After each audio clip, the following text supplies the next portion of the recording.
pam parararam param param ram pam parararam param param ram pam parararam param param ram pam parararam. Hey!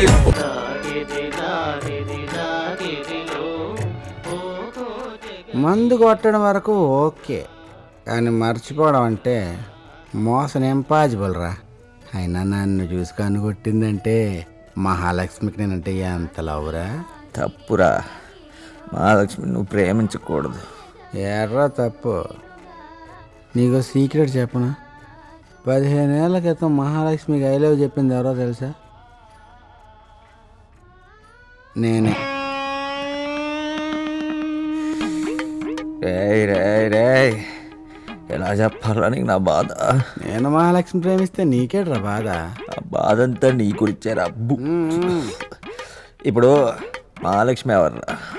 నా lover. Ramraj చెల్లెలు. రామరాజ్ ఎవర్రా? నా బావా. Rajanna right hand రా.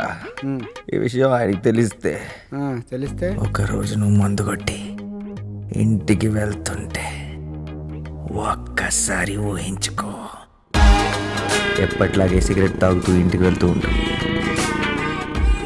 వెనకాల ఎవరో ఫాలో అవుతున్నట్టుంటుంది. ఒకసారి వెనక్కి తిరిగి చూస్తావు, అక్కడ ఎవ్వరూ ఉండరు.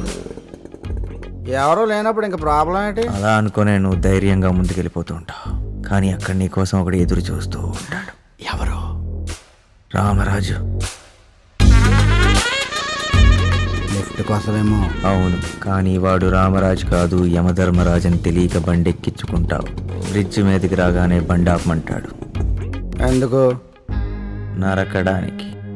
నరగాలంటే కత్తి ఉండాలి కదా. స్కూల్లో బాంబులు దాస్తున్నప్పుడు వంతెన కింద కత్తులు తయారురా. ఆ తర్వాత పొలిమేర వైపు తీసుకెళ్ళి ఆపమంటాడు. ఎందుకు? అది అడిగేలోపు కత్తి మెడ మీద, తల నేల మీద. అలా కాదు, నేను అంత రిస్క్ తీసుకోలేను. ఇందులో నీకు రిస్కే ఉందిరా. పోతే నా తల వస్తే మహాలక్ష్మి. నేను ఒప్పుకోనా. ఆ మహాలక్ష్మికి నాకు పడదు, నువ్వు దాన్ని ప్రేమించకూడదు. నీకోసం మహాలక్ష్మి వదిలేయాలి అంతే కదా. ఓకే, కానీ స్మాల్ చేంజ్. నువ్వే నా లవ్ కోసం మహాలక్ష్మితో ఫ్రెండ్షిప్ చేయి. నన్ను ఎదవా అన్నావని మహాలక్ష్మి తగ్గి ఫీల్ అయిపోయిందిరా. నువ్వే ఫీల్ అవ్వకు, తనకు నేను సరి చెప్తానులే. రే భూపేసి, అది నన్ను లాక్కుట్టి ఆ ఎదవని లవ్ చేస్తున్నా అని చెప్పిందిరా. అవునరా, ఈ ప్రపంచంలో నాకన్నా పెద్ద ఎదవలేడని మా నాన్న ఇప్పుడు